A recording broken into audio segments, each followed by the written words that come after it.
Um, have you ever been typing an email and you just pause at a sentence like, does she go? Or wait, is it, does she goes?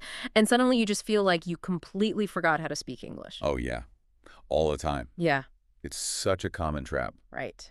Well, welcome to today's deep dive. We're jumping straight into the mechanics of do versus does today because, our mission is to figure out why these two tiny words manage to trip up even native speakers on a daily basis. Yeah, they really do.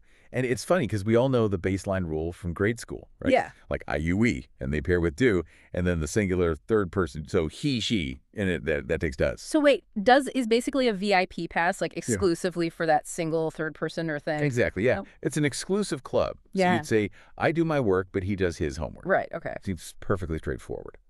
But the actual application gets incredibly muddy when we move past those simple declarative sentences. Well, yeah, let's test that baseline real quick. Because if the rule is that standard sentences are simple, why do our brains just totally glitch when we try to ask a question or state a negative? Because you are fundamentally changing the mechanics of the verb. Oh, Well, when you form a question like, does he play cricket? Or a negative sentence like, she does not eat junk food, or doesn't for short do, and does actually become helping verbs. okay, I see. Yeah, and this is exactly where the most common mistakes occur. To make these sentences work, you actually have to use the base form of the main verb. Wait, I'm genuinely confused here. If the subject is she, doesn't the main verb usually need an "es" on the end? Normally, yes. So why is it grammatically wrong to say does she goes or she doesn't likes it? It feels like there should be an "es" there.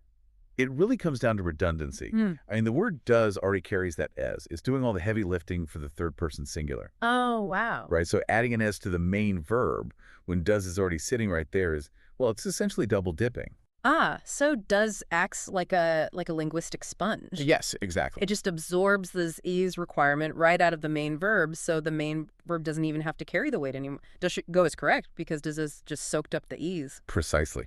You nailed it. And, once you see how do and does manipulate the main verb in those questions and negatives, it actually reveals their secret function. Wait, secret function, they have superpowers now. They kind of do. They aren't just structural plumbing for the sentence. They carry um, emotional weight.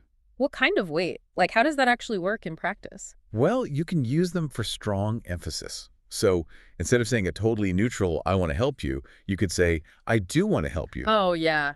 That sounds way more intense. Right. Or she does understand the problem. Mhm. By explicitly adding do or does, where it isn't strictly grammatically required, you force the listener to pause on the action itself. Interesting. Yeah, it acts as an acoustic underline. And it also works for commands, making them polite but really firm, like do sit down or do try again. Wow, that completely shifts the tone. It goes from a totally flat statement to something incredibly persuasive just because of that forced pause. In fact, if we apply this to you listening right now, do subscribe to the Explainer channel for more videos. Yes.